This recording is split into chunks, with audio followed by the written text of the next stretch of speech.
අයිබෝන් හැමෝටම සුබ දවසක් කියලා ප්‍රාර්ථනා කරනවා. ඉතින් ඔන්න අද දවසේ අපි අලුත් වීඩියෝ එකක් අරගෙන ආවා. ඒ තමයි වාහනයක් හරියටම පල්ලමක නවත්තන්නේ කොහොමද? ඉතින් ගොඩක් කට්ටිය හිතන්නේ හෑන්ඩ් බ්‍රේක් එක ඇද්දලා ඊට පස්සේ පාකින වලට දාලා වාහනේ නැවතුවම සේරම හරි කියලා තමයි හැමෝම හිතන් ඉන්නේ. හැබැයි එහෙම නෙමෙයි. අද මම මේ වීඩියෝ එකකින් කියලා දෙනවා කාර් එකක් වෑන් එකක් ඕනම වාහනයක් හරි විදිහට නියමාකාරයෙන් පල්ලමක නවත්තන විදිය තමයි අද අපි මේ වීඩියෝ එකෙන් කතා කරන්නේ.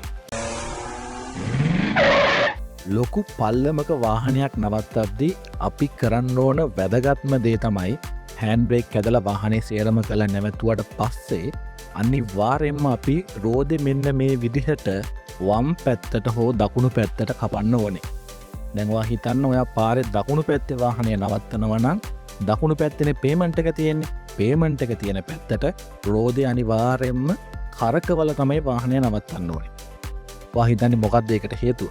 ඒකට හේතුව තමයි හදිස්සියේවත් ඔයාගේ බ්‍රේක් වල ප්‍රශ්නයක් හරි මොන හරි ප්‍රශ්නයක් වෙලා වාහනේ ඉස්සරහට කඩාගෙන ගියොත් ඔයා රෝදේ කෙලින් නවත්තලා තිබ්බොත් ලොකු ඩැමේජ් එකක් වෙනවා. පල්ලමේ වාහන ඉස්සරහට ගිහලා සමහරක් වෙලට වාහන දෙක තුනක වැදිලා ඊට වැඩිය ලොකු ඩැමේජ් එකක් වෙන්න පුළුවන්.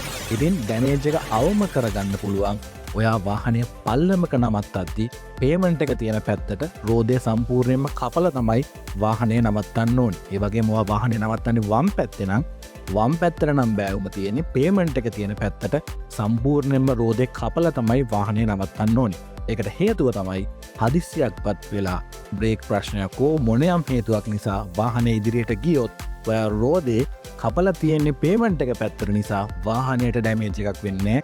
වාහනේ ඉස්සරහට ගිහිල්ලා හරහට ගිහිල්ලා පේමන්ට් එකේ වැදිලා වාහනය නවතිනවා. ඒක තමයි සරලම කතාව. වාහනේ රෝදේ කෙලින් තිබ්බොත් වෙන්න තියෙන ඩැමේජ් එක වැඩි. ඒ වගේම තමයි මේත් එක තවත් ඔයාට ටිප් එකක් කියලා දෙන්නම්. පල්ලමක වාහනේ නවත්වනකොට මුලින්ම නියුට්‍රල් එකට දාන්න. නියුට්‍රල් එකට දාලා හෑන්ඩ් බ්‍රේක් එක අදින්න. ඊට පස්සේ හිමීට බ්‍රේක් පැඩල් එක අතරිනකොට ඔයාට තේරෙනවා වාහනේ සම්පූර්ණ බර හෑන්ඩ් බ්‍රේක් එකට ඇවිල්ලා තියෙන්නේ කියලා. අන්න ඊට පස්සේ තමයි ඔයා පාකින් එකට දාන්න ඕනේ. රයිට්? ඒක තමයි හරිම ක්‍රමය. නැත්තම් ඔයා කෙලින්ම වාහනේ පල්ලමක නවත්තලා පාකින් එකට දාලා හෑන්ඩ් බ්‍රේක් ඇද්දට වැඩක් නැහැ. මොකද පාකින් එකට දානකොට වාහනේ සම්පූර්ණ බර ගියර් බොක්ස් එකට ඇවිල්ලා ඉවරයි. ඉතින් ගියර් බොක්ස් එකට දෙයියන්ගෙම පිහිටයි එහෙම වුණොත්. ඒ නිසා කරන්න ඕන පළවෙනිම දේ තමයි නියුට්‍රල් එකේ තියන්න, හෑන්ඩ් බ්‍රේක් එක අදින්න, වාහනේ චුට්ටක් ඉස්සරහට යන්න දෙන්න බ්‍රේක් එක අතහැරලා. එතකොට අපිට තේරෙනවා වාහනේ සම්පූර්ණ බර හෑන්ඩ් බ්‍රේක් එකට ආවා කියලා. ඊට පස්සේ තමයි පාකින් එකට දාලා වාහනේ නවත්තන්න ඕනේ. ඊළඟ කාරණාව තමයි ආයි වාහනේ ස්ටාර්ට් කරගෙන යනකොටත් මුලින්ම කරන්න ඕන දේ තමයි හෑන්ඩ් බ්‍රේක් එක රිලීස් කරන්න එපා. මුලින්ම වාහනේ ස්ටාර්ට් කරලා බ්‍රේක් එක පාගලා ලිවර් එක D එකට දාන්න. ඒ කියන්නේ ඩ්‍රයිව් මෝඩ් එකට දාන්න. ඩ්‍රයිව් මෝඩ් එකට දාලා ඉවර වෙලා තමයි හෑන්ඩ් බ්‍රේක් එක පල්ලෙහාට කරලා ගමන ආරම්භ කරන්න ඕනේ.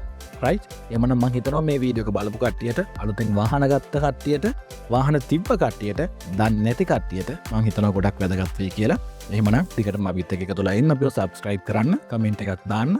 ඔයා දන්න දේවල් තියෙනවා නම් අපිත් එක්ක share කරගන්න. එහෙමනම් අලුත් වීඩියෝ එකකින් හම්බෙමු. හැමෝටම සුබ දවසක්. මේ SL කාහා